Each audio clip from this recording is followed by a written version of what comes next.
ụmụaka mere ọrụ n'ori na afọ na nkwọ na-eke onye afọrọ tata asụpụkwa ya echi ndụ mmiri ndụ azụ ndụ nwoke ndụ nwaanyị ndụ egbe ndụ ugo ndụ nkwụọ ndụ oji na ọcha mmiri ya tana mazụ anwụna ụmụaka a na-akpọ traditional nwoke dị nwa udude nke mmiri kingdom abịakwana m ọzọ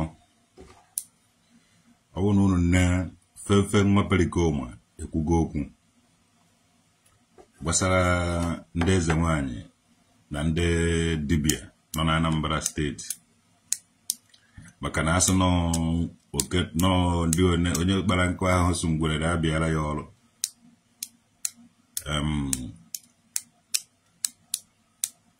ọwụhụ ntị maka ntị unu gee ntị unu ga-anụ ihe femfe nwa perikoma kwuru. The video on my page and the video on many places.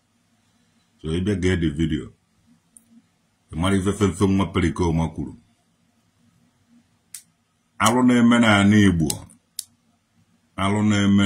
Igbo ndị dibịa na ndị eze nwaanyị butere igbu mmadụ abutere kidnapper abutere onwe ha mpụ na alụrụ ana niile ọnụ pụrụ ndị dibịa na ndị eze nwaanyị abutere.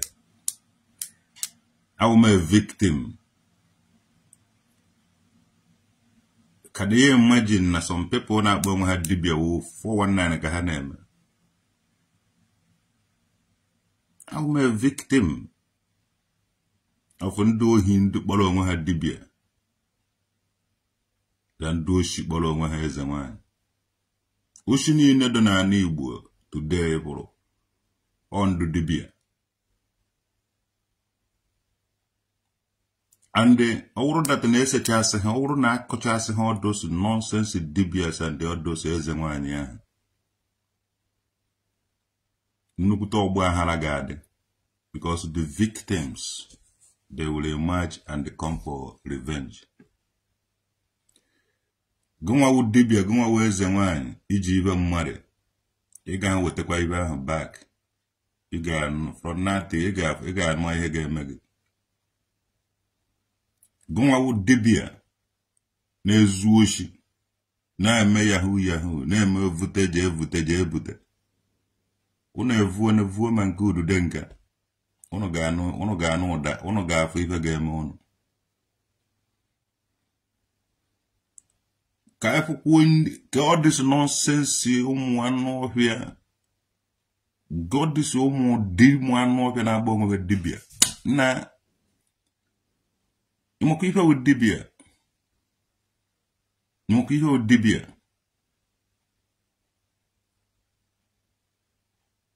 Criminals ne kulobia, criminals ni Isuofia, criminals no oko, criminals na nanka na bongo ha dibia. Ipela na he mono. Ono na aza dibia 419 everywhere. All this nonsense people. Mana ono n'elu munso ma ona onye gbakwa onye nwa dibia owu na nwara ma gbakwa traditional nwoke du udude nke egbu oge ebe ahụ no. Da kuna da kuna beside kuna Red Sea. Akuna Choco Valley. Akuna kuna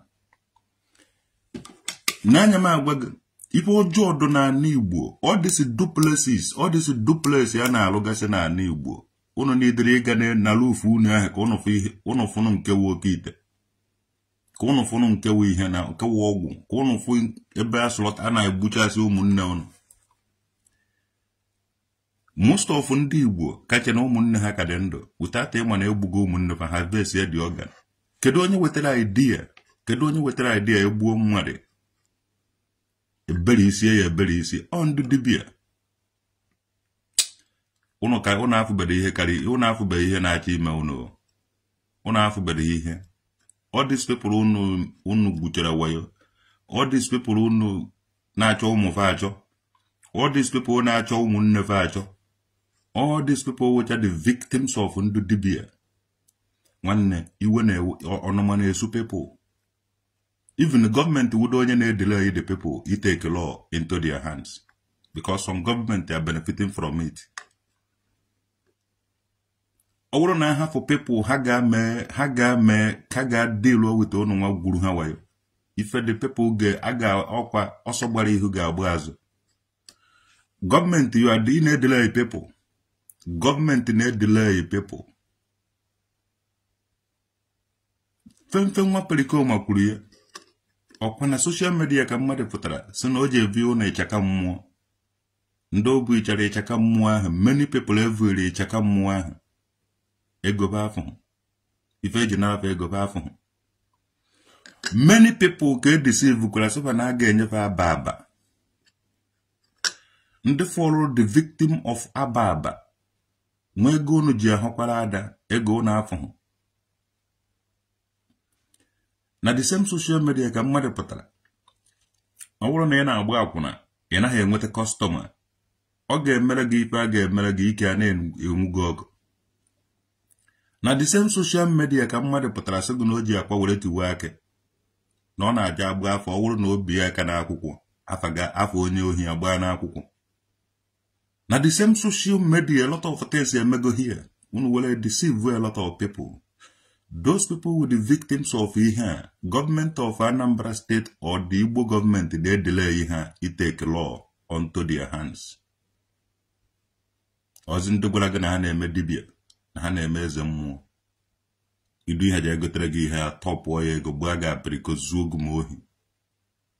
Ndị gwara gị na ha na-eme eze nwanyị. Nevu property ndị mmadụ.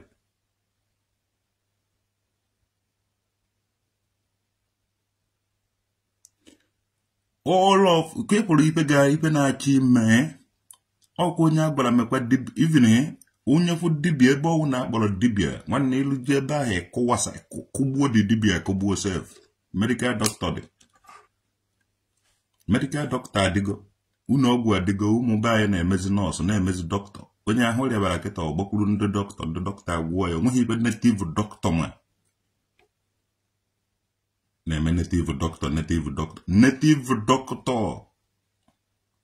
yahoo native doctor na-egbu ụmụazị be anyị ma ndị n'obodo oyibo ma ndị nọ China ma Malaysia ma Indonesia. Gịnị ka ha na-alụ di ya eji enweta ego na-asụlụta ụmụnne anyị na-ebekọrọ di ya organs na-ele ọwụ na anaghị afụ ya onye a gwara gbankịtị otiri olute ụnụ kịta a na-evuzi ma ndụ fada na-evu ma ndụ pastọ na-evuru onye ọwụna ebukwu ndị ọwụ na-evuru ndị mmadụ ihu n'anya adụghịkwa m.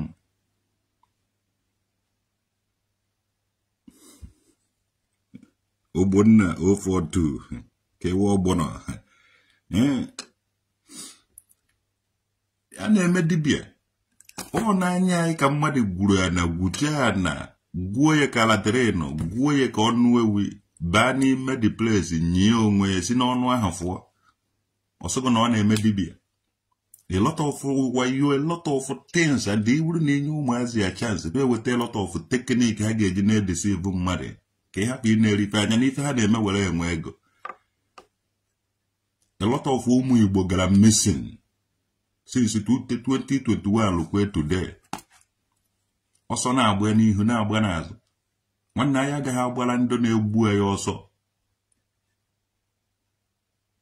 Ọ ndị dibia na ndị agbara onwe eze nwanyị. And ejide ụnụ na-ebe ụnụ kịrịkịrịkịrị achọghị kwụsị alụ ga-eme n'ala Igbo. Ejide ndị agbara onwe ha ndị dibia gbuchasịa ha, ejide ndị agbara onwe ha eze nwanyị gbuchasịa ha. Ana Igbo adu good. Kwere m okwukwe ụnụ. Ndị niile ahụ unu gburu harvest ya dị organ ka na-atọment unu n'olie na afọ na nkwọ na eke. You big man, you small man, you poor man, may the soul of all these people unu gburu n'ike harvest ya dị organ were nwee ego tọment unu ụtụtụ efe na abalị n'olie na afọ na nkwọ na eke. Unu enweghị ike ịga scot free. You big man na-aṅụ sọnsọ kaikai ka ị were lahụ ụra because ndị gburu nọgụ n'obi guilty conscience ọ ga-egbu gị back. Una slaughter a lot of innocent children harvest their organ. Unu billionaires, Igbo billionaires. Gini ka unu na-eme for a living. Gini ka unu na-eme wele enwe ego. Unu no into organ, unu na-egbu ụmụnne unu na harvest the organ. Ọ na-afụ ha na Igbo na agbangara. Gini ka unu na-eme wele enwe ego. What is the genesis of your business? mere boom gịnị ka ị mere were kpata ego unu na sponsor governor na sponsor politicians mana unu egbeghị ike ịgwapụ ife unu mere were kpata ego ahụ unu were ha dị ego nye ndụ fada were dị ego nye ndụ governor enye unu security unu anaghị akpagharị n'obodo ka ihe a mana ọnụ nwa na-adịghị mmanụ na obodo gịnị ka unu na-eme were enwe ego what is the source of your income what is the source of your richness kedu ife ị mere were enwe ego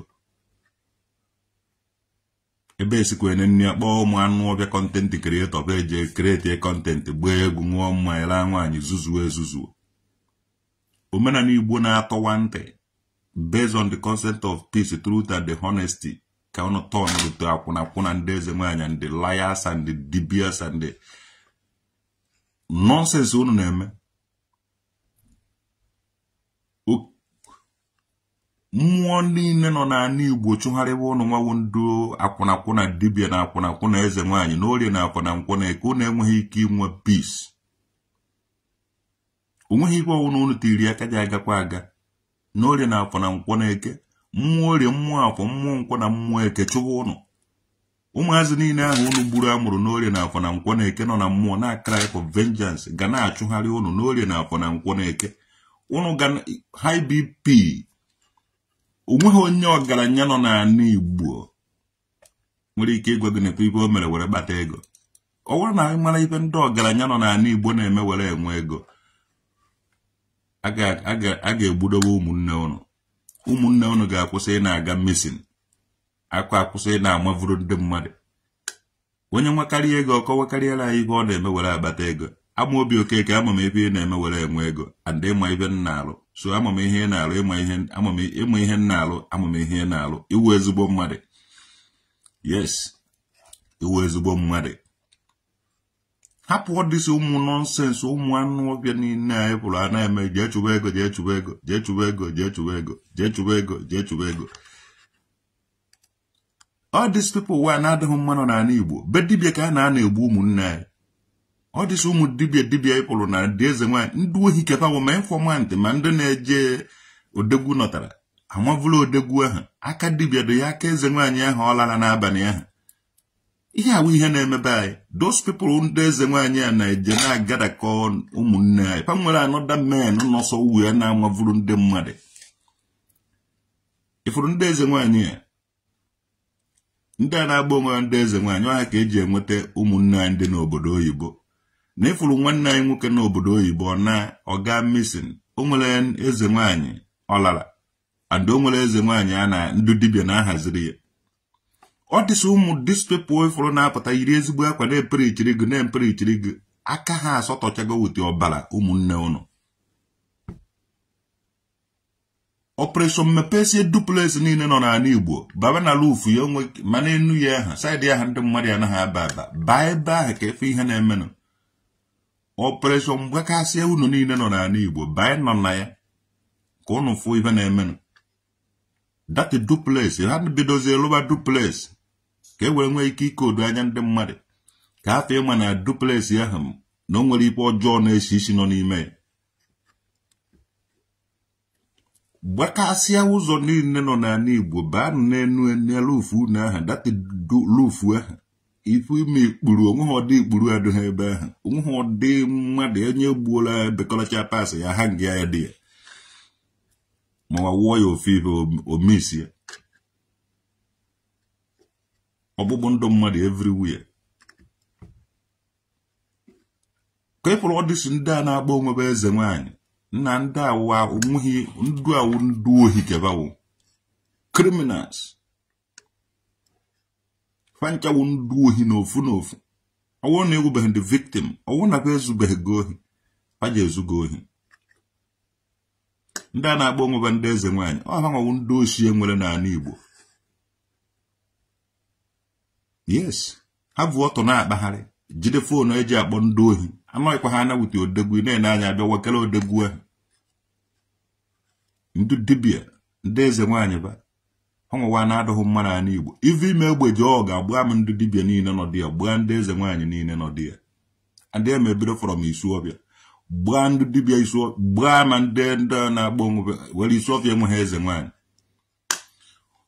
gbara ndị dibịa gbara ndị eze nwaanyị gbara banata na ekwuru ọbịa gbara baya agụrụ eze m ga-agbakwa gwuogwu onweghị dibịa enwere na saịdị ya ha as of now ibe enwere bụ ndụ 419 na ndụ yahoo agụata oru mba na anọcha enweghị dibịa n'ebe ahụ as of now ibe enwere wụ ndị ohi and eji m evidence ha nwe ezugo m ohi all these people so gonna awụ dibịa eze nwaanyị ndị oshi ka ha wụ they don't know anything ọgwụ aba na-agwụ sef gbaba egbe o ji gbalaba dobe ebe ahụ gbuo be mma o ji aba these people gbere gị anya ndị mmadụ because ndị Igbo etiri ndị Igbo ụjọ n'anya pa na-atụ ụjọ onye bi ọsọ goje eme even akwa anyị sef many people ga-afụ ya na-atụ egwu you don't need to fear na ọnwụ na onweghị ibe ọjọọ na practice nwere ike afọ ego ayọrọ tie horigo integration orientation enyere ụlọ eji esa ụnụ ụbụrụ ịfụzi ebe iji ekwu okwu gị na-agba onye fụtakụwa akwa je ha tụtụrụ ọla mụ ọfụ ya agba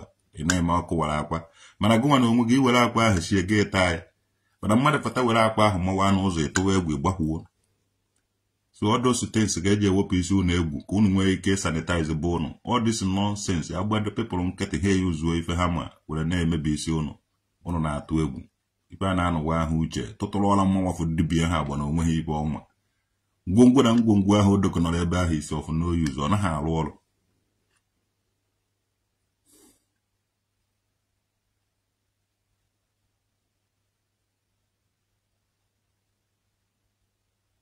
Otokoto họteelụ ọ na Anambra ka ọdụ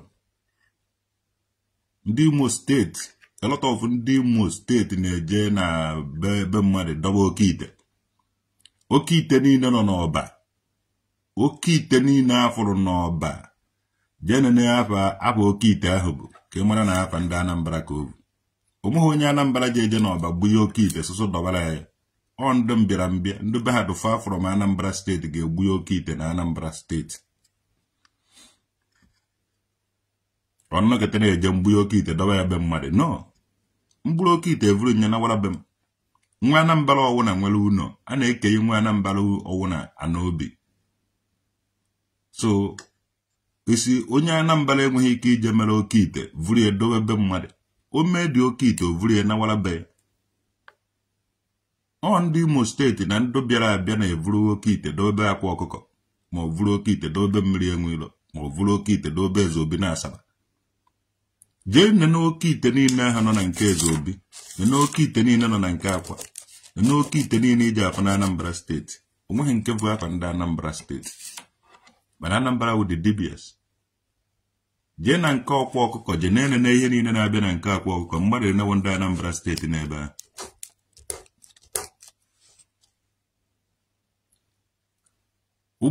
ụmụ eze nwaanyị sọbarị mmadụ onewo ndị Anambra steeti ụmụ eze nwaanyị sọbarị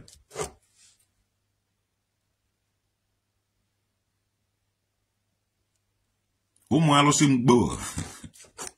mgbo ụmụ Anambra na onewo ụmụ alụsị mgbo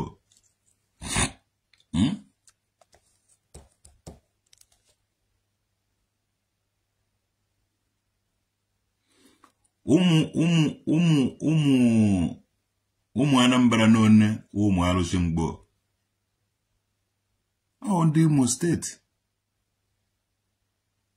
na ndị Abia steeti enweghị FSF because abad people na-azụ ahịa na Abia steeti do busy Japan of Africa ọ ndị Imo steeti British bịara họrọ ya ụnụ na ọ bụrụ na ụnụ gaa skuulu na ụnụ ga-ama ibe ụnụ gacha skuulu ụnụ amazighị ibe nke ọ na-agwara ụnụ mee ụnụ eme nke ọ na-agwara ụnụ mee ụnụ eme Number 1 bụ ụnụ godo ụnụ lele bụ ụnụ ife ahụ ụnụ lele ụnụ enwezighị ya n'Imo steeti enete na ụnụ nwere n'Imo steeti na makeup artist makeup original adụzighị ụnụ lele original mgbe ahụ ekele Anambra na Imo so ndị niile ahụ jere na side Imo ụnụ lele bụ ụnụ ewere nye ụnụ Imo chief Imo nwanne ụnụ lele bụ ụnụ ele ọ na ịga na Oguta nwere ebe a na-akpọ Oguta nwere mmiri n'ebe ahụ ịgụọ the history of mmiri n'ebe ahụ ụnụ ụlọ eze nwaanyị bụ ụnụ ele ebe ahụ azụ a na dati azụ ahụ ife mụrụ azụ ahụ niile ndị ọcha vuru ya so ọ dozighị na Oguta A lot of things unu lere bono. Oputa kasu oguta. Oguta. Mana humu gana agba mana. Go there and read the history. People to do just wakere mama watabono. Una emweze hede ten. So Okite ni no na Anambra State tuwa ya ndi jabwala di Imo State ga addresses. Uguta. Yes. Etuwa si Okite ni no na nke akwa okoko. A lot of ndi Imo State ga abwala. Hai mago Okite no na nke akwa. Ojo soro wolo landlord na nekotara yo no Okite onanya. Anwa tiwo Okite. A lot of people get tifu. Ibata no kudo, ndo kudo ja kudo. Ibata no Bontu village. A lot of people got bobas into. Na koto yo go na ntu. Ezo kan na agwan. Okite ni no na Anambra State do not belong to Anambra people. I belong to Imo State. I mo even da Anambra memuru. Kedo nye we even kene acha hit the comment. Phone ma acha para hit dictate.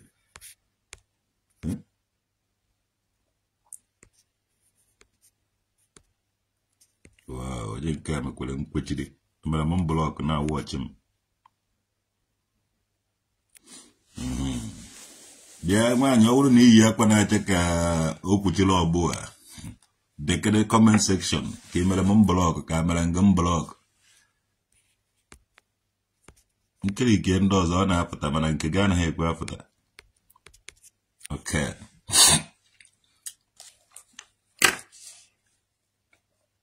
Continue with your thoughts, and the prayer is always thanks you so much, and God will bless you. Amen. He said, Ndudibia, all this Hindu he can come Anambra State since 2021. Onye zuo hejide osogo udibia. Onye zuo hejide osogo udibia.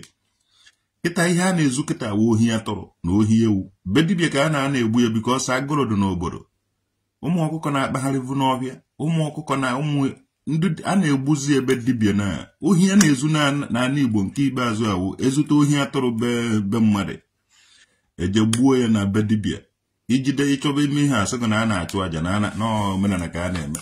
Omenala ijezu ohi atọrọ be mmadụ ma ọ ijezu ohi ewu be mmadụ gbuo bedibia.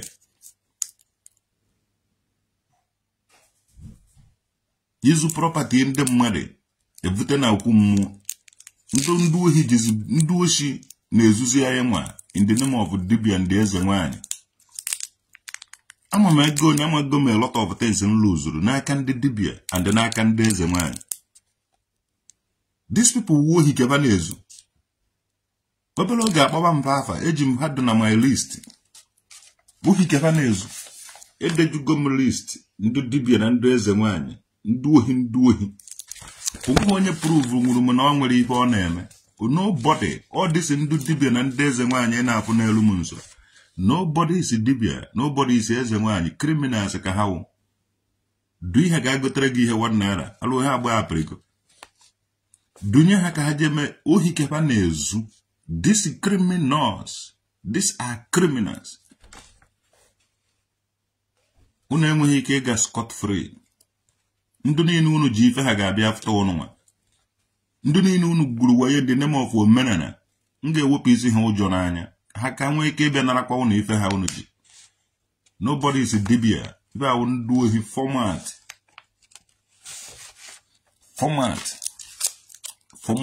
formatical criminals na-akpagharị n'ala Igbo so na-awụ eze nwanyị. Gịnị ka unu gwọnyere? Ọ mmanụ nni ka unu eme. Ka a na-ega ka unu akwụ. Ka nni ka unu esi, ka nni ka unu akọ. Gịnị ka unu menwuru? Many dibias and the fake pastors and the fake Ezewan have destroyed a lot of things in this our country. They need to be investigated. Oh, ihe a ga-eme ha ma ọwa ọgụ ka a ga-anọ. Ndị a ga-anọ ọgụ antere gọọmenti abịa gbuo dị ọgụ egbuo. Because ọwụ na nwere onye bịara be gị in the name of dibia, at the end of it ozuo gị ohi. Ị ga-ama na onye ohi ka ọ. owu no nwere onye bịara be gị in the name of eze nwaanyị at the end of it vukọ properties gị zuo gị ohi ọgwa gị ofu okwu imecha okwu ahụ investigate if na asị ka ọ no format ndị ohi kefawo they can never operate anywhere in an Igbo again ọgụji ada ị ga-afụ na aga na-eji mma na-epe ha epe yes ọwụ na gọọmenti emeghị the necessary things gọọmenti kwesịrị ime ndị wụ the victims ga-agadi ọgụ ha ga-etake law onto their hands all these people na-eme na a na-eme yahoo nwanne onye ejide ewere mma mapụ ya isi ego mmadụ ka ha zuru all these people na-eme na a na-eme dibịa egbu anụ nke ijide ha were mma sapụ ha isi ejezi ebe ahụ ka ekpebe if government do not do the necessary things ha kwesịrị ime nwanne ị ga-afụ ọkwa ebe aga na-egbukasị ndị dibịa na street of ana Igbo ọkwa ejide dibịa gbukasị ya gbuo ya mkpirisi dowe ya anywhere ndị dibịa unu mara ife mmadụ unu jere tọnụ nwanne ya kịta unu mara ndị unu mejọrọ gaanụ yawa the people bigo ma ndị eze nwaanyị ndụ anụ ọbịa ndị akwụna unu mara ndị unu mejọrọ gaanụ yawa ha biko were tọnụ ọlụ na ha their properties unu bukọrọ return ọlụ na ha ego ha unu zuru gwuru ha na wayo return ọlụ na ha everything because ọ ga-adịkwa tough and rough eziokwu ka nna agwa gị Okoye Chinedu Chuks ọmaka mebele gị ụka amaka okeleke ọmaka mebele gị ha na-epụrụ utu ewa wọta ọnụ gbara ha nkịta ya na-eje epụrụ utu mmiri ụmụ na nka udude na ọmarịcha mmiri niile nọ na nka ndị anụ ọbịa ndụ anụ ọbịa batara na nka na-eji akwa ụkọ ngwongwo dị ya ụmụ na nka gbafa nkịtị jee na atama na nka ịnọrecha anyị ga-afụ ebe a na-akwakọcha ngwongwo na ngwongwo jee nene udele udude nka jee nenewe yes ka efu ọdụ nene ebe ụlọ na-esi ndị ọcha ọ ga-abịa nkwebe ụlọ ndị obodo ọzọ ọ ga-abịa nkwebe ụlọ a na-erekrutu ndị oshi na-erekrutu ndị oshi na Anambra Bay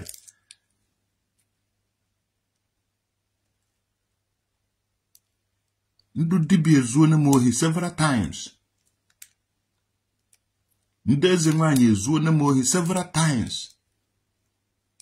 criminals ife unu nwawo criminal mụ nwa traditional okere na condemn ndị dibịa na condemn ndị eze nwaanyị onweghị onye unu onweghị ibe unu ndị ohi dibịa bịara be m gwuo m wayo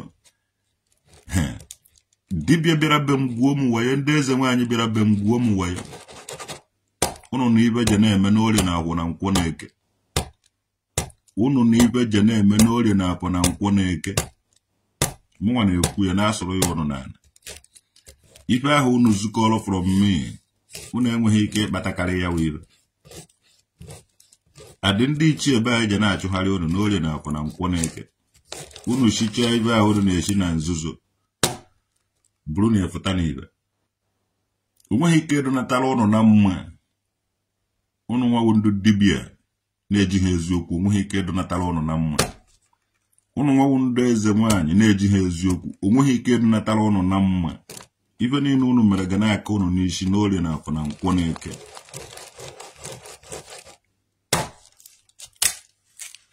ọ bụla ka ọha n'ọnụ emesịa